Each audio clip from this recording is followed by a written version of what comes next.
आज का सूर्य चंद्रगुप्त के लिए एक नई प्रेरणा, एक नई उमंग लेकर उदय हुआ था।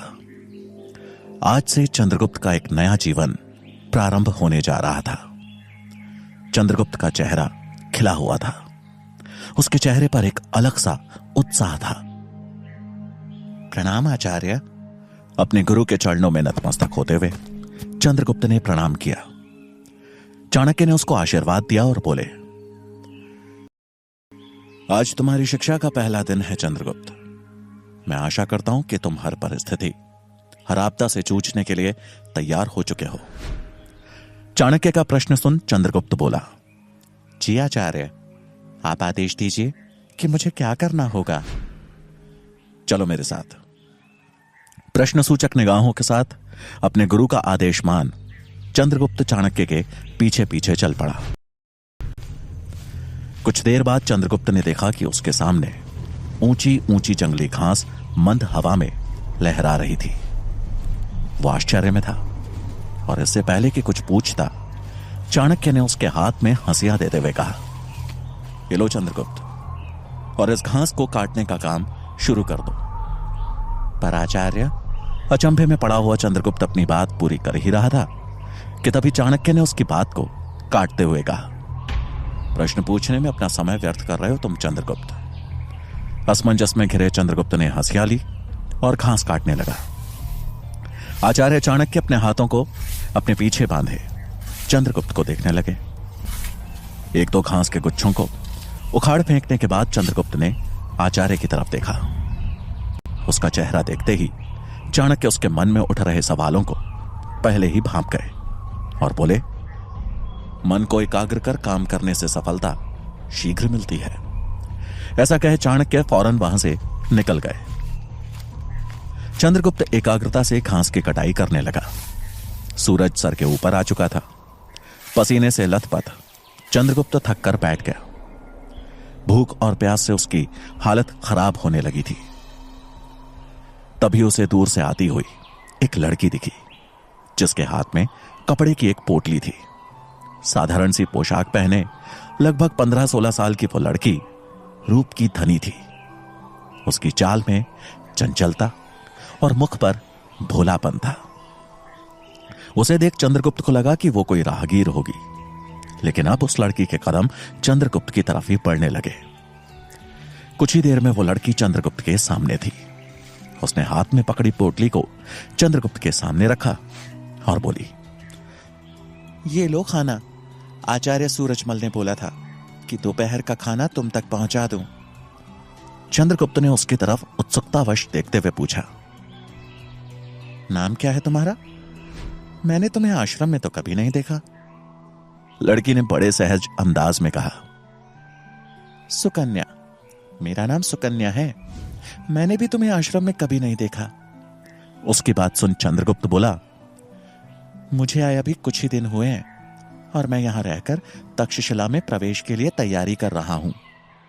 सुकन्या ने कुछ सोचते हुए पूछा, तैयारी? तुम्हें देखकर तो ऐसा लग रहा है जैसे तुम्हें कोई सजा मिली है।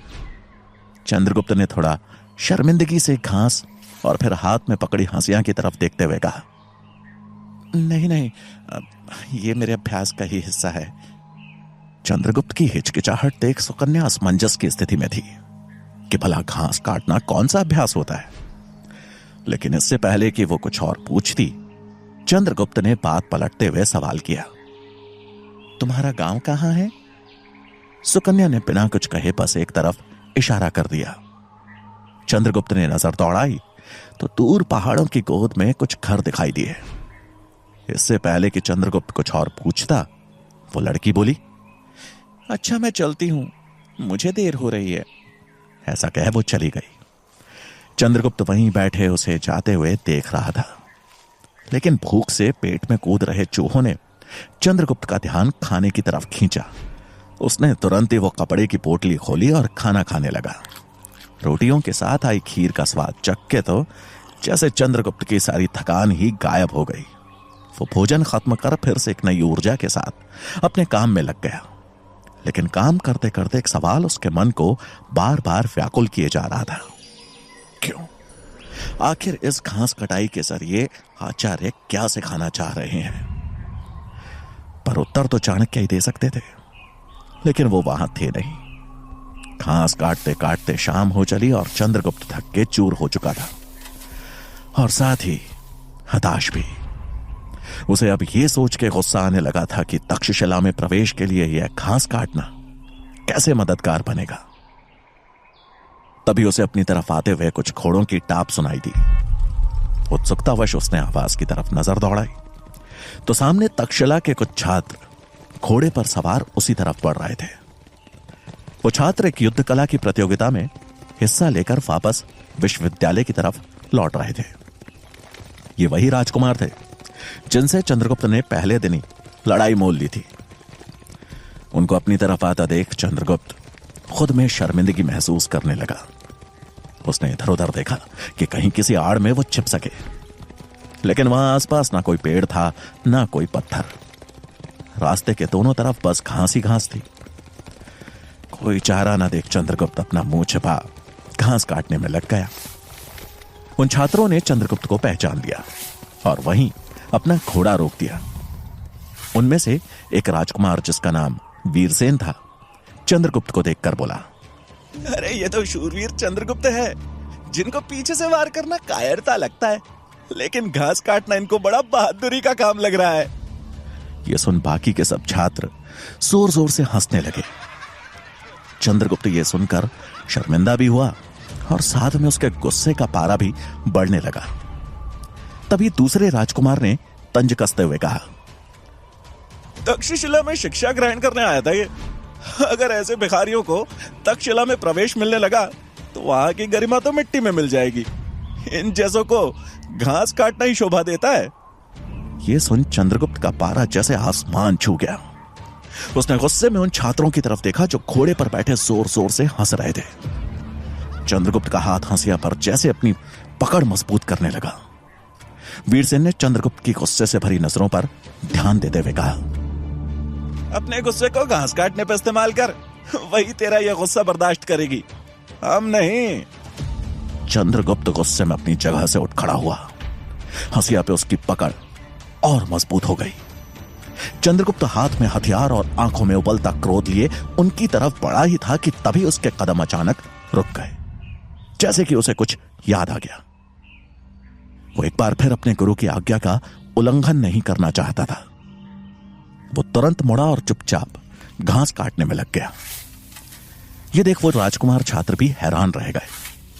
लगता है शूरवीर की वीरता सिर्फ घास काटने में ही है, वीरसेन ने मजाक उड़ाते हुए कहा। चंद्रगुप्त की तरफ से कोई प्रत्युत्तर न पाकर वो छात्र हंसते हुए वहां से निकल गए। चंद्रगुप्त जैसे मन मसोस के रह गया, लेकिन उसे पता था कि अगर उसने एक बार और आचार्य चाणक्य को अपने व्यवहार से गुस्सा दिलाया तो उसका परिणाम अच्छा नहीं होगा। समय हल्का सा आगे बढ़ा। चंद्रगुप्त अब इस कटाई के काम से ऊब चुका था। उसके थके हुए शरीर से ज्यादा उसके मन में चल रहे सवालों ने उसके हाथों को रोक दिया। वो चिढ़ते हुए एक जगह बैठ गया। उसने एक बार उस हंसिया की ओर देखा, फिर अपनी आंखों में घृणा के भाव लाते हुए उसे पटक दिया।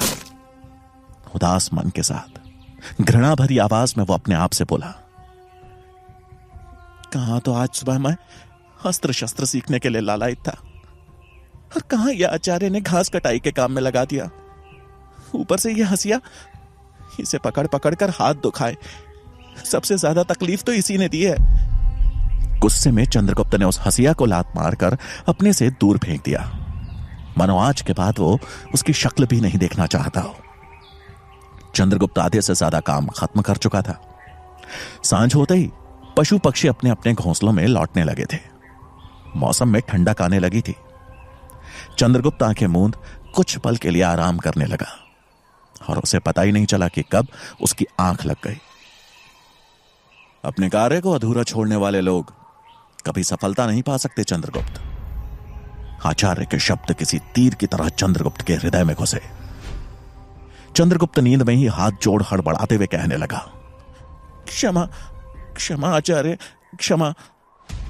अचानक उसकी नींद टूटी और आंखें खुलते ही वो चौंक गया। वो घास के मैदान में नहीं बल्कि एक पेड़ से लटके जाल में कैद था। चांद की छीनी छीनी रोशनी पत्तियों से छनकर जमीन पर छिटकी हुई थी।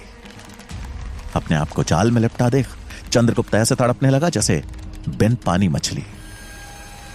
जाल को काटने का ख्याल आते ही चंद्रगुप्त ने तुरंत अपने कमरबंद में हाथ लगाया, लेकिन उसकी कटार उसके पास नहीं थी। न ही उसके पास वो हंसिया था जिसे उसने गुस्से में आकर फेंक दिया था। अब उसे आभास हुआ कि उसने उस हंसिया को फेंककर कितनी बड़ी गलती कर दी। वो वहां से निकलने की कोशिशों में उलझा ही था कि तभी उसे किसी के गुर्राने की आवाज आई। चंद्रगुप्त ने नीचे देखा तो एक खूंखार भेड़िया ठीक जाल के नीचे था। वो भेड़िया जमीन में कुछ ऐसे सूंघने लगा जैसे कि वहां किसी ने उसके निमंत्रण के लिए मांस रखा हो। चंद्रगुप्त की डर से सांस अटक गई। वो जाल में फंसा फड़फड़ाने लगा, जिसकी आहट सुनकर अब भेड़िए की नजर अपने ऊपर जाल में लटक रहे चंद्रगुप्त पर गई। अगले ही पल वो भेड़िया चंद्रगुप्त को अपना शिकार बनाने की कोशिश में छलांग लगाने लगा। इससे पहले कि वो जाल में फंसे चंद्रगुप्त के पैर पर अपने दांत कड़ाता, चंद्रगुप्त ने जाल के अंदर अपने पैर ऊपर खींच लिया और वो भेड़िया बस रस्सी पर ही दांत कड़ाकर रह गया। चंद्रगुप्त की डर से हालत खराब हो रही थी। उसे समझ में नहीं आ रहा था कि वो कैसे इस मुसीबत से बाहर निकले। वो असमंजस में था कि आखिर वो यहां इस जाल में कैसे आ पहुंचा। उसे समझ नहीं आ रहा था कि क्या ये आचार्य चाणक्य की कोई नई परीक्षा है या फिर वो सच में एक बड़ी मुसीबत में है। चंद्रगुप्त खुद को उस खूंखार भेड़िए से बचाने की कोशिश कर रहा था, लेकिन भेड़िया भी छलांग मार जैसे अपने शिकार को हासिल करने की पूरी कोशिश में लगा था। कुछ देर बाद चंद्रगुप्त ने अपने आप को थोड़ा शांत कर ध्यान दिया तो उसे समझ आया कि यह भेड़िया ही उसको इस जाल से मुक्त कर सकता है। अपने शिकार को पाने की कोशिश में उस भेड़िए के नुकीले दांत हर बार बस रस्सी पर ही उलझ के रह जाते। चंद्रगुप्त अब बड़ी चालाकी से जाल के निचले सिरे पर अपना पांव रखने लगा और जैसे ही वो भेड़िया उसे काटने के लिए उछलता, चंद्रगुप्त अपने पांव ऊपर कर लेता और भेड़िए के दांत बस रस्सी को ही काट के रह जाते। कुछ ही देर में चंद्रगुप्त की चालाकी काम आई और जल्दी ही जाल की रस्सी का एक सिरा कट चुका था। चंद्रगुप्त ने तुरंत ही बुनी हुई रस्सी को सुलझाते हुए जाल को खोलना शुरू कर दिया। कुछ ही पलों में चंद्रगुप्त जाल से बाहर था और टहनी से बंधी रस्सी को पकड़ के पेड़ पे चढ़ने लगा। नीचे भेड़िया अपने शिकार को खुद से दूर जाता देख बेचैन हो रहा था, जैसे उसके मुंह से किसी ने निवाला छीन लिया हो। चंद्रगुप्त बड़ी फुर्ती से पेड़ की टहनी पे जा पहुंचा और भेड़िए के जाने का इंतजार करने लगा। अगले पल भेड़िए पर एक छोर से तीर का निशाना लगा और वो अपने ऊपर आए खतरे को भांपते हुए वहां से भाग खड़ा हुआ। चंद्रगुप्त हैरान था कि आखिर इतनी रात में इस जंगल में भला धनुष लिए कौन था। उसने तीर चलाकर ना तो चंद्रगुप्त पर वार किया और ना ही उस भेड़िए पर। क्या उसका निशाना चूक गया था? यह सोचते हुए चंद्रगुप्त अब सतर्कता से नीचे उतरा और पेड़ों की ओट लेते हुए तीर चलाने वाले की दिशा की ओर बढ़ा। अचानक पत्तियों की सरसराहट ने उसे और चौकन्ना कर दिया, लेकिन तभी उसके सामने अपने सिर से पत्तियों को हटाते हुए सूरजमल आ गया, जो हाथ में धनुष पकड़े हुए था। उसे देख चंद्रगुप्त की जान में जान आई और उसने उत्सुकता से सवाल करते हुए पूछा, आप इतनी रात में यहां और मुझे उस जाल में क्यों डाला? यह कौन सी परीक्षा है? सवालों की इस झड़ी को सुन सूरजमल मुस्कुराया और बोला, मैं तुम्हारी सुरक्षा के लिए ही यहां छिपा था। मुझे खुशी है कि तुम अपनी सूझबूझ से इस जाल से निकलने में सफल हुए, लेकिन अगर वो भेड़िया तुम पर हावी होता तो उसे भेदने के लिए मेरा तीर तैयार था। और रही बात इस परीक्षा की, तो इन सवालों के जवाब तो तुम्हें आचार्य ही देंगे। दोनों जंगल के उस अंधेरे को पार करते हुए आश्रम की तरफ चल दिए, जहां चाणक्य उनकी प्रतीक्षा कर रहे थे। आचार्य के हाथ में हंसियां देखते ही चंद्रगुप्त को समझ आ गया कि आचार्य के इस व्यू के पीछे उनकी क्या मंशा थी। उसने चाणक्य के पांव छुए और ग्लानि भरे स्वर में कहा, वस्तु की सही कीमत का अंदाजा उसके अभाव में ही होता है। अगर उस समय मेरे पास वो हंसिया होती तो मैं बड़ी आसानी से उस जाल से बाहर आ सकता था और उस भेड़िए का भी सामना कर सकता था। चंद्रगुप्त को आशीर्वाद देते हुए चाणक्य बोले, बहुत अच्छे चंद्रगुप्त, ध्यान रहे, मेरे लिए मौखिक शिक्षा से कहीं बढ़कर है प्रायोगिक शिक्षा। इंसान जब अपने अनुभवों से सीखता है तो वो सीख जीवन भर उसका साथ देती है।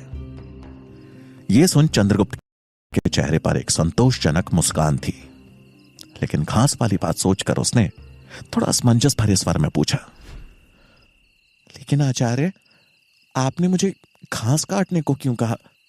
उसमें कौन सी सीख छिपी है? धैर्य। चाणक्य के इस शब्द ने मानो चंद्रगुप्त के मन के सभी प्रश्नों का उत्तर दे दिया। चंद्रगुप्त की प्रगति देख चाणक्य के मुख पर संतुष्टि के भाव थे। चंद्रगुप्त से मिल चाणक्य तक्षशिला की ओर चल दिए। वहां पहुंचते ही उनका सामना आचार्य गजानन से हुआ, जो अपने छात्रों को दबे स्वर में कुछ बता रहे थे। चाणक्य को अपनी तरफ आता देख उन्होंने तुरंत ही अपनी बात पलट दी। गजानन को घेरे वही राजकुमार छात्र थे जिनसे चंद्रगुप्त की अनबन हुई थी। चाणक्य के पास आते ही सभी छात्रों ने उन्हें प्रणाम किया और गजानन का इशारा मिलते ही वहां से चले गए।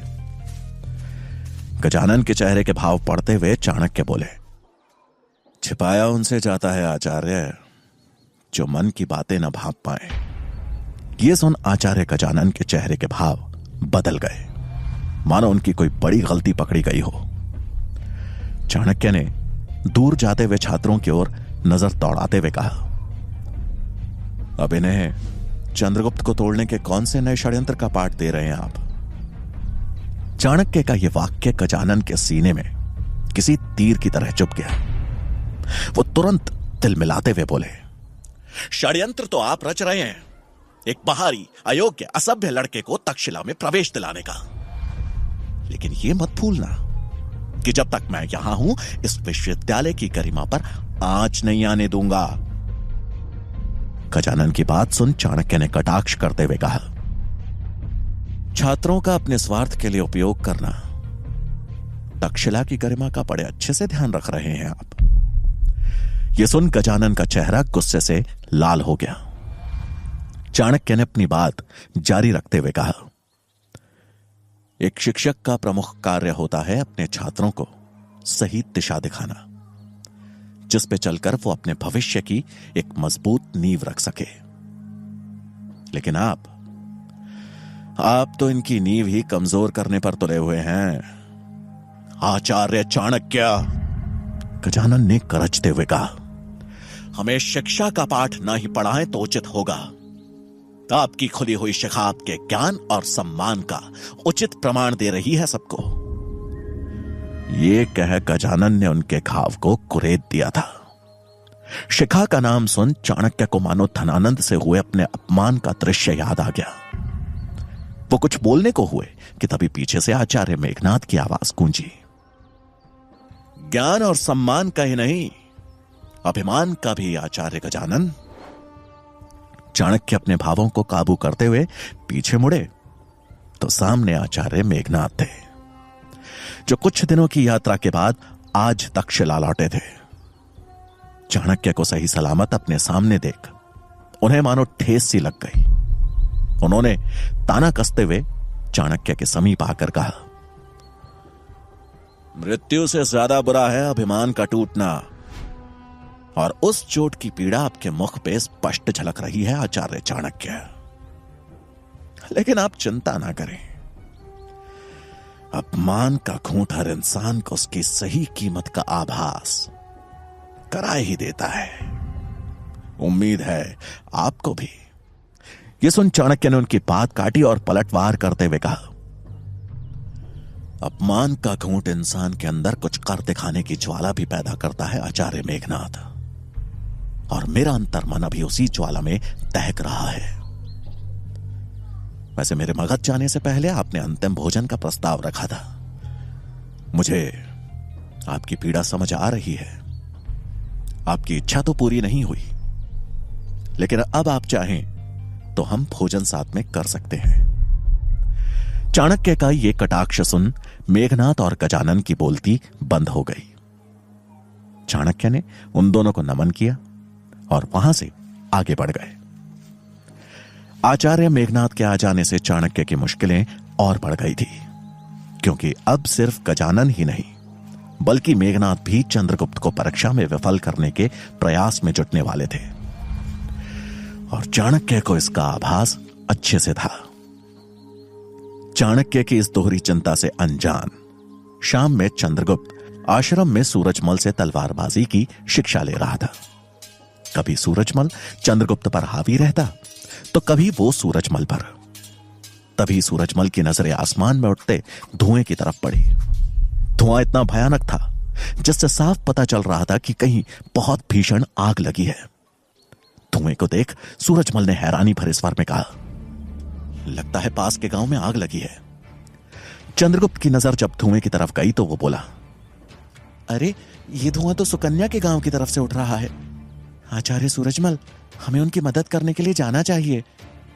चंद्रगुप्त के ये शब्द सुन सूरजमल ने हामी भरी और अगले पल वो गांव की तरफ भाग निकला, मानो उसका कोई अपना गहरे संकट में हो, और उसके पीछे पीछे सूरजमल भी भागा। कुछ ही समय में दोनों एक छोटे से गांव के सामने थे, जिसके कुछ घर धूं धूं कर जल रहे थे। पूरे गांव में अफरा तफरी मची थी। लोग पास के तालाब से पानी ला लाकर घरों पे डाल रहे थे, लेकिन आग थी कि जैसे बुझने का नाम ही नहीं ले रही थी। लोगों की चीखें, चिल्लाने, रोने की आवाजें पूरे गांव में गूंज रही थी। गांव और वहां के लोगों की हालत देख चंद्रगुप्त और सूरजमल दोनों एक पल के लिए सहम गए। अब वो तुरंत उनकी मदद के लिए गांव के अंदर की तरफ भागे। गांव के किनारे ही सुकन्या का घर था, जिससे उठ रही आग की लपटें मानो पूरे घर को खाक करने पर तुली थी। घर के बाहर बस सुकन्या और उसे पकड़े एक आदमी ही था। बाकी के गांव वाले अपने अपने घरों को बचाने का प्रयास करते हुए दिखाई दे रहे थे। सुकन्या दहकते हुए घर में अंदर जाने की कोशिश कर रही थी, लेकिन वो आदमी उसे अंदर जाने से रोक रहा था, और रोकता भी क्यों ना। उस घर के अंदर जाना मानो मृत्यु को निमंत्रण देना था। सुकन्या जोर जोर से चीख रही थी, रो रही थी। हड़बड़ाते हुए चंद्रगुप्त ने सूरजमल से कहा, लगता है सुकन्या का परिवार अंदर फंसा हुआ है, हमें इनकी मदद करनी होगी। ऐसा कह चंद्रगुप्त बिजली की फुर्ती से घर के मुख्य दरवाजे के बाहर जा पहुंचा। आग की लपटें इतनी ज्यादा थी कि अंदर घुस पाना बहुत कठिन था। सुकन्या की ही उम्र के एक लड़के को अंदर जाने का प्रयास करते देख वो आदमी चौंक गया। सुकन्या को संभालते हुए उसने चंद्रगुप्त को भी रुकने को कहा। तभी पीछे से सूरजमल ने आवाज लगाई, हमें पहले दरवाजे पे ढेर सारा पानी डालना होगा, तभी अंदर जा पाएंगे। चंद्रगुप्त को यह बात सही लगी और दोनों तेजी से तालाब की तरफ दौड़े। रास्ते में एक जगह से पानी का बर्तन उठा दोनों तालाब के पास जा पहुंचे। तालाब से पानी ले जाने वालों की होड़ मची हुई थी। लोग जल्दी जल्दी में पानी ले जाकर अपने घरों पे उड़ेल रहे थे ताकि आग बुझ सके।